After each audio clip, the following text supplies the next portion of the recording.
Welcome back for part 14 of the commentary series for the GCSE Science Sprints. This is a bond energy question, which is taken from the energy changes topic, which for AQA GCSE Chemistry and Combined Science is Unit 5. Now, before we start this question, what I would personally always do in a question where a molecule appears more than once, say these two methane molecules on the left and these methanol molecules on the right, is that I would actually draw them out again. And the reason that I would do this is because it's really easy with these bond energy questions to make silly mistakes. And if you have physical diagrams where you can cross out the bonds as you include them in the calculation, then it's much easier to check your working when you go back at the end of the exam. Now, unfortunately, I didn't have room to do this on this slide, but I would really strongly recommend that you do take that piece of advice. The other thing to bear in mind is that we will get the same answer for this question whether we break all of the bonds and then make all of the bonds, or if we just break the bonds that need breaking.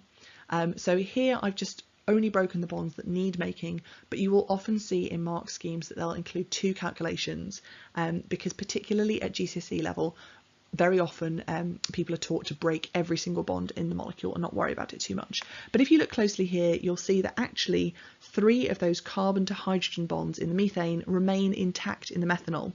So if we include those in our calculation, we're just making life harder for ourselves. So I'm going to start out with the bonds broken, and my preference is to literally take a pen and to cross these out in the diagram.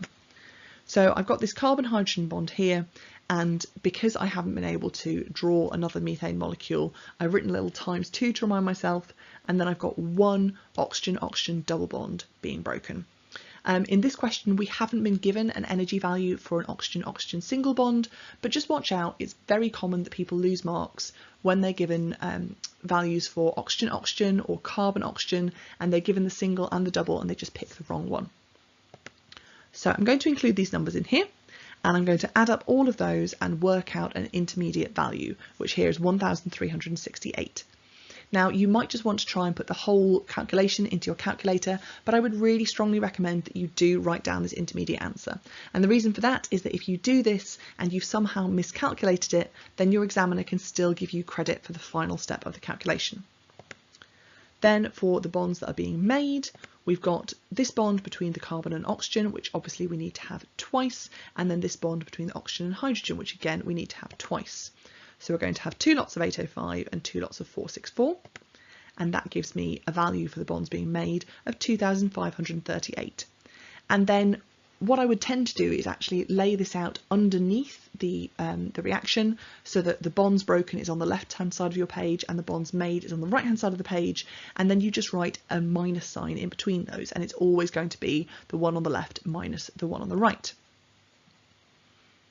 So if I do that, then I get an answer of minus 1,170. Now, currently in the GCSE AQA Science, you don't actually get credit for having got the correct sign on there. So if you have done it the wrong way around, you do still get the full marks for GCSE, but particularly if you're going on to A level, then you are going to need to have it the right way around, so you might as well learn to do it the right way around. And it also is worth you knowing that that minus sign tells us that this reaction is exothermic. And if you know what this reaction is, then that makes sense, and that kind of gives us a clue that we have done it right, because what we're doing here is we're burning methane, we're combusting methane in oxygen, and of course that is a highly exothermic process which releases a lot of heat energy.